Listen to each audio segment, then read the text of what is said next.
Okay, I just want to say this too is that I was having a conversation with my mother the other day, and she brought it up to me that my great grandmother, my grandfather's father, she used to not only call my great grandfather daddy. This is the one who used to be a slave. My great grandfather who escaped slavery and later bought several mansions throughout America. Well, this man also had a wife who loved him. He loved her dearly. She loved him dearly, but she was bathing him. Okay, I think that people need to hear that. She went out of her way to bathe this man. Okay, give him a bath. You know what I'm saying? Every day after work, like. You know what I'm saying, and called him daddy. You feel me? You know, this is just, and it's not because it's sexual. It's because she it was part of the children always calling him daddy, and she was used to saying daddy because my grandmother does the same thing. But anyway, yeah, man, it's something to see, like to think about that, like wow. And this was a powerful band.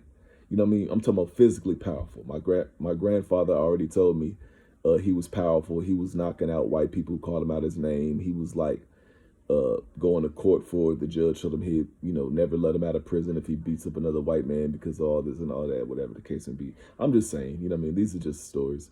Um, and one time my grandfather told me he ran, jumped, and kicked a man with both of his feet and his body was sideways.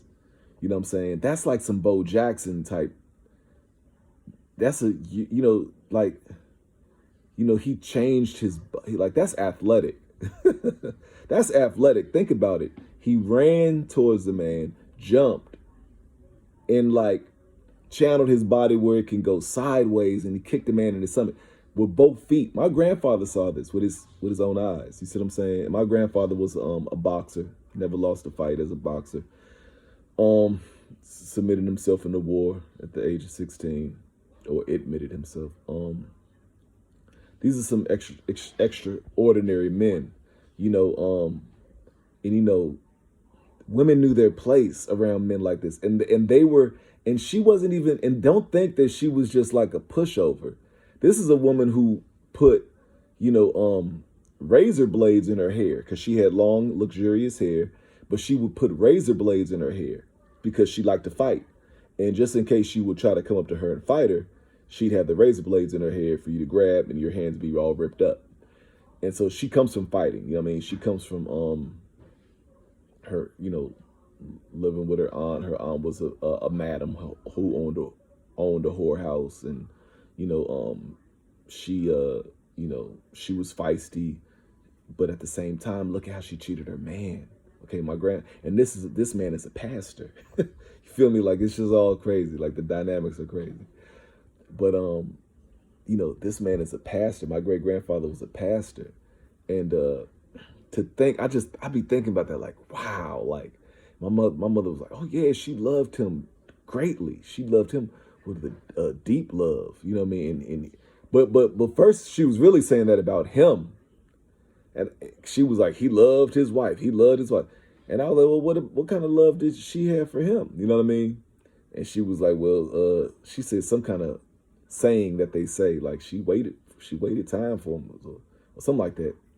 But anyway, bottom line is that my mother explained to me that she showed her love, you know what I mean? And by her showing her love, she was bathing this man every day after, before, making sure his bath water was hot so she can bathe him every day before he got off work. You feel me? I said to my mother, I said, women would probably frown upon a woman like this today. You know what I mean? Here this woman is, right? She has a man with several mansions, okay? Like, several properties.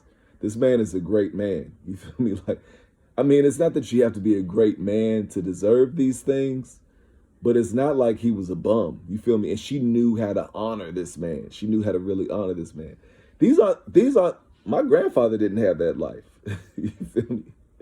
But he was also known to be a very kind man, but he was also known to be a man who would beat you up if you got him wrong. But he was also known to be a very kind man. Like if he went fishing, the whole block, the whole neighborhood gets fish. You know what I'm saying? And this was like regular. He was feeding the neighborhood. You know what I mean? This was the kind of man he was. You know what I'm saying? The families weren't separated. You know what I mean? Each family had a floor. You know what I mean?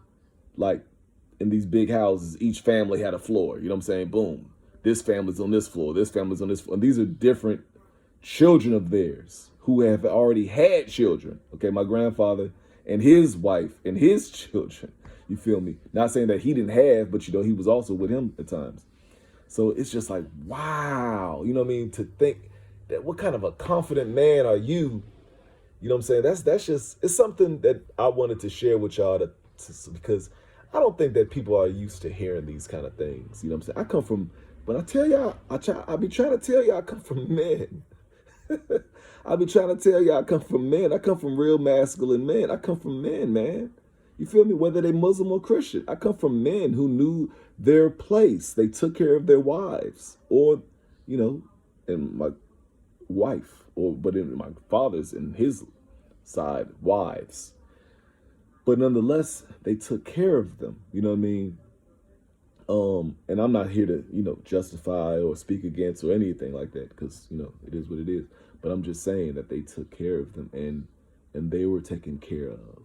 And I think right now we're so like far from our roles and the understanding of our roles. You know what I mean? Like, you know, this is a good man to this woman. You know what I mean? And she bathed him. And she would tell my mother, like, you know, oh, wait, stop. You know, leave me alone. I gotta go get your grandfather bath water ready so I can get ready to get, or you know, I get daddy's bath water ready so I could give him a bath. You know what I mean?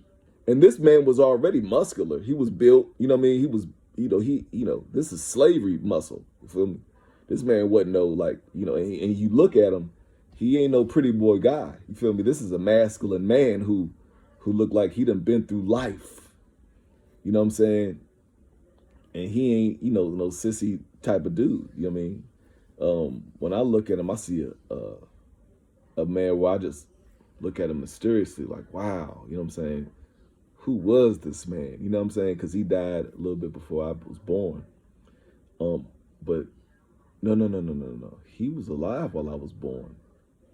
I was supposed to go see him as a baby, but then he died before I got the opportunity. But yeah, man, powerful man. You can look at his hands and tell he's powerful. His hands look mighty. You know what I'm saying? His arms, everything. You know what I'm saying? Lean muscle. You know what I'm saying? Lean slavery African muscle. You feel me? You know what I'm saying? Like abs type of dude. Probably abs, you know, in his 70s. You know what I'm saying? With muscle. You know what I mean? Just abnormally strong. But anyway, I just wanted to share that with y'all. You know what I'm saying? Y'all need to hear stories like this about real men. You know what I mean? This man not only was a former slave, you know, but he was also a pastor, owned a gas station, owned a convenience store, and owned a farm, and owned a home improvement company with about 9 employees. Okay, all at once. You know, post slavery. You feel me? This is the reason why, you know, I don't do the bum nigga mentality, like, because I come from people from that guy. You feel me? But anyway, man, and then think about the women. Think about the women. Like this woman, you know what I mean? She was a beautiful woman, you know, short, small, you know, woman, but was a feisty woman. But, you know, because I heard many stories about her throwing hot water on the bill collectors when they would come to try to get the bills. But in the midst of it all, they would get hot water put on them. Hold on. And then after that, they would you know, they would go their way or whatever. But and that's not good. That's not nothing. You know, some of these things I'm saying about these older folk, they ain't nothing to glamorize. But the thing is that I'm just saying that their roles, and in the midst of them being the way they were, like who they were to each other. You know what I mean? She was very dependent on him. He was very dependent on her. She was very loyal to him. And of course, for whatever their cause is, he's dependent on her to be the woman who he married her to be. And she's dependent on him to be the one, and she's dependent on him to be the husband who she married him to be.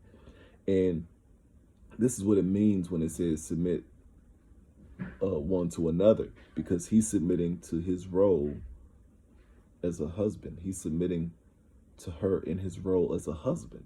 You feel me? It doesn't mean obey her. It means obey your role. You feel me? You know what I mean?